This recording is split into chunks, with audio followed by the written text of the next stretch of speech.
নিরামিষের দিনে বা গরমে এরকম যদি একটা রেসিপি থাকে তাহলে আর কোনো কথা হবে না। আজকে আমি বানিয়েছি ঝিঙে আলুর পোস্ত। ঠিক আমি যেইভাবে বানিয়েছি এইভাবে প্লিজ একবার বানিয়ে খাওয়ার অনুরোধ রইল।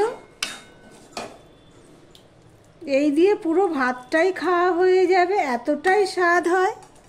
ভিডিওটি স্কিপ করো না, স্কিপ করলে বুঝতে পারবে না আমি কিভাবে এটা ঝিঙে আলু পোস্ত বানিয়েছি। তাহলে আর বেশি কথা না বলে রেসিপিতে যাওয়া যাক। বন্ধুরা, আপনারা দেখছেন কুকিং হাউস অফ অনিমা। আজকের রেসিপি হলো ঝিঙের একটা রেসিপি বানাবো, নিরামিষ রেসিপি। তার জন্য আমি 4টে ঝিঙে নিয়ে নিয়েছি। এবার এই ঝিঙেগুলোকে আমি কেটে নেব।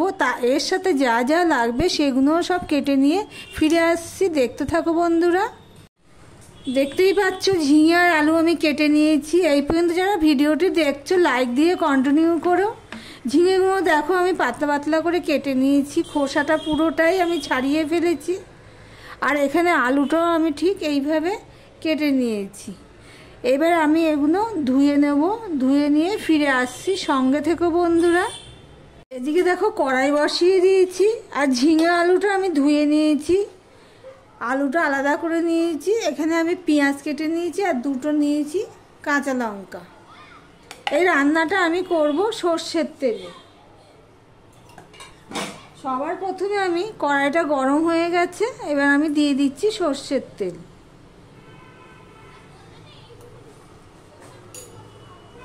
তেলটা হয়ে গেছে, এবার দিয়ে দিলাম কালো জিরে, 1/2 চামচের মতন কালো জিরে দিয়ে দিলাম।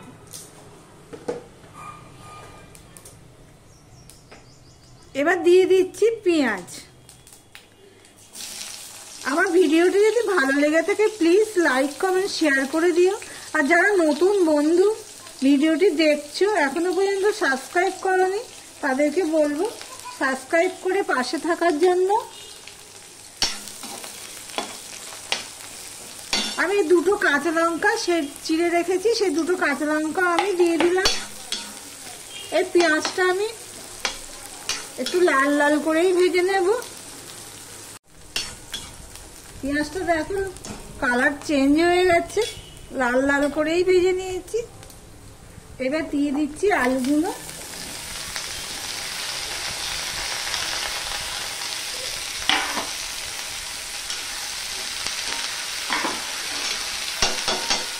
ঢাকা দিয়ে দিয়ে আলুটাও আমি ভেজে নেব। দিয়ে দিচ্ছি অল্প একটু হলুদ,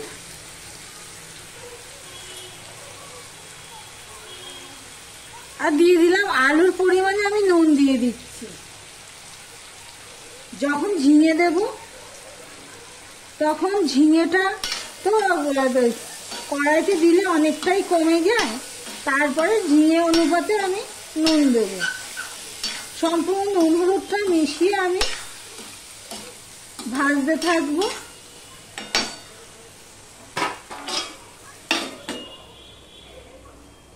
এই ঝিঙেটা ভাজা হতে হতে আমি একটা পেস্ট বানিয়ে নেব। এই যে পোস্ত নিয়ে নিয়েছি দেখতেই পাচ্ছ, এই পোস্তটা আমি মিক্সিতে বেটে নেব। এর সাথে আমি এই 2টো কাঁচা লঙ্কা দিয়ে দেব। কাঁচা লঙ্কা দিয়ে আমি পোস্তটা বেটে নেব। আজকে আমি বানাবো ঝিঙে আলুর পোস্ত।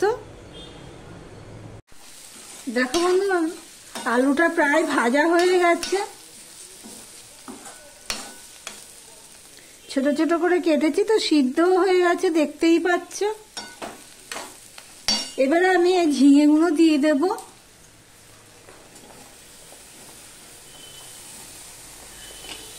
প্লিজ বন্ধুরা স্কিপ করো না, স্কিপ করলে বুঝতে পারবে না আমি কিভাবে করছি, কিসের পর কি দিচ্ছি। এবার সম্পূর্ণটা আমি মিশিয়ে নিচ্ছি দেখতেই পাচ্ছ। সম্পূর্ণটা আমি এইভাবে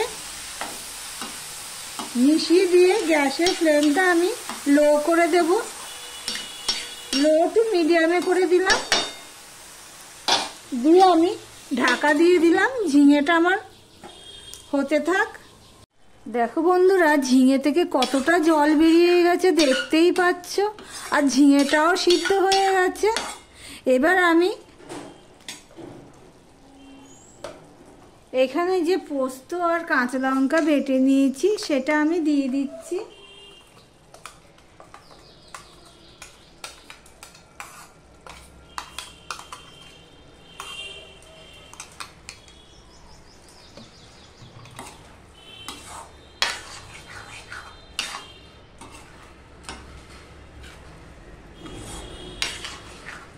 এখানে আর পোস্ত লাগবে না, ওই পোস্তটুকু আমি রেখে দেবো যেখানে হয়ে গেছে।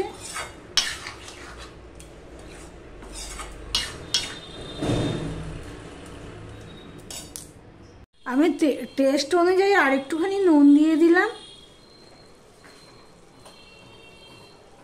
দিয়ে দিলাম একটু মিষ্টি, 1 চামচও হবে না, হাফ চামচের মতন চিনি দিয়ে দিলাম। তোমরা চাইলে চিনির পরিমাণটা আর একটু বাড়িয়ে দিতে পারো।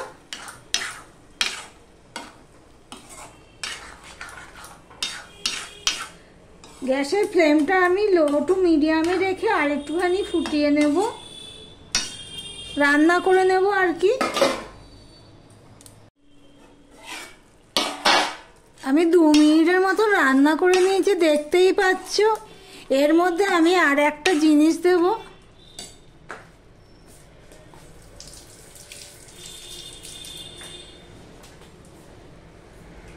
দিয়ে দিচ্ছি একটু কাঁচা সর্ষের তেল,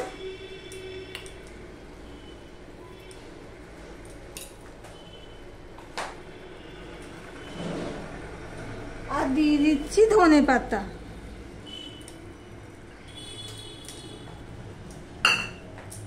ধনেপাতাটা তোমরা নাও দিতে পারো, কাঁচা সর্ষের তেল দিয়ে দিলে আর ধনেপাতা না, কিন্তু আমার ভালো লাগে তাই আমি দিলাম।